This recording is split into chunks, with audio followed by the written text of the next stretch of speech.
বাড়িতে যদি ময়দা না থাকে সামান্য আটা দিয়ে বানিয়ে নিতে পারবেন সকালবেলা ব্রেকফাস্ট কিংবা রাতের ডিনার রেসিপিটি। তাছাড়া রোজ রোজ রুটি পরোটা খেতে কিন্তু একদমই ভালো লাগে না। যেদিন রুটি কিংবা পরোটা খেতে মন চাইবে না সেদিন কিন্তু চটজলদি এই রেসিপিটি বানিয়ে নিতে পারবেন। বানানো কিন্তু খুবই সহজ। বিসমিল্লাহির রহমানির রহিম। আসসালামু আলাইকুম। সবাইকে আবারও স্বাগতম জানাচ্ছি নতুন একটা রেসিপি ভিডিও দেখার জন্য।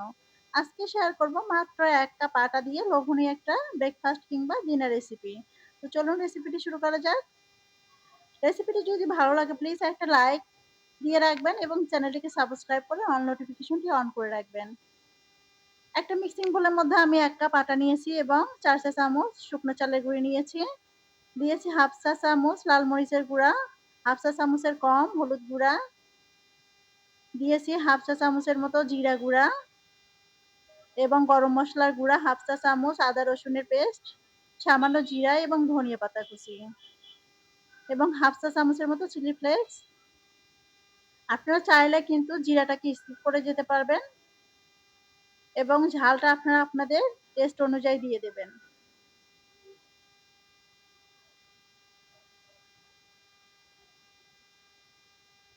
তারপর ১ কাপ পানি দিয়ে আমি একটা চামচের সাহায্যে এটাকে নেড়েচেড়ে একটা ব্যাটার তৈরি করে নিব।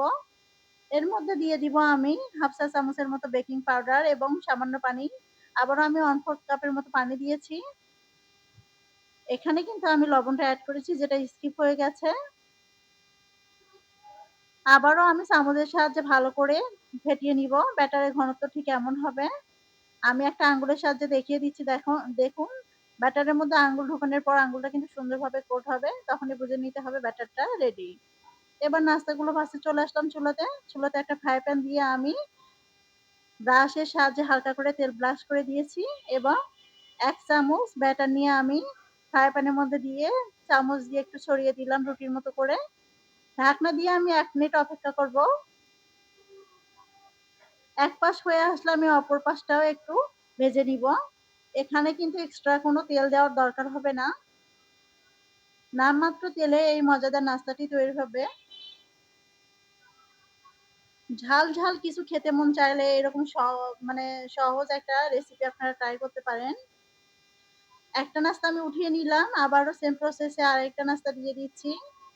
চামচের সাহায্যে একটু ঘুরিয়ে, ঘুরিয়ে দিব। মানে গোল রুটির শেপ দিয়ে দিব যতটা হয় আরকি। আবারও ঢাকনা দিয়ে অপেক্ষা করব ১ থেকে ১.৫ মিনিট।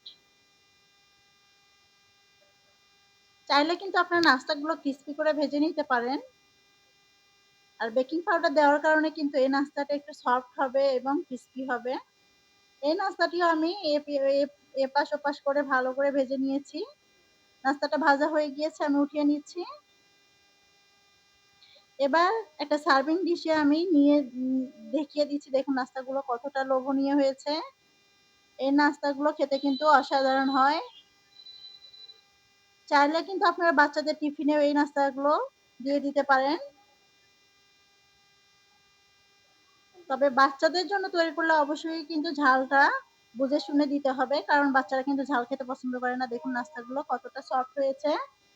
এই নাস্তার অপর পাশটা দেখুন কতটা সুন্দর কালার এসেছে। নাস্তাগুলো চাইলে কিন্তু আপনারা এভাবে ২ ভাঁজ করে দিতে পারেন কিংবা আরেকটা ভাঁজ দিয়ে এরকম ৪ ভাঁজ করেও নাস্তাগুলোকে দিয়ে দিতে পারেন। সামান্য টমেটো কেচাপের সঙ্গে এই নাস্তাটা খেতে কিন্তু অসাধারণ লাগে। রেসিপিটি আপনাদের কাছে কেমন লেগেছে অবশ্যই কমেন্ট করে জানাবেন।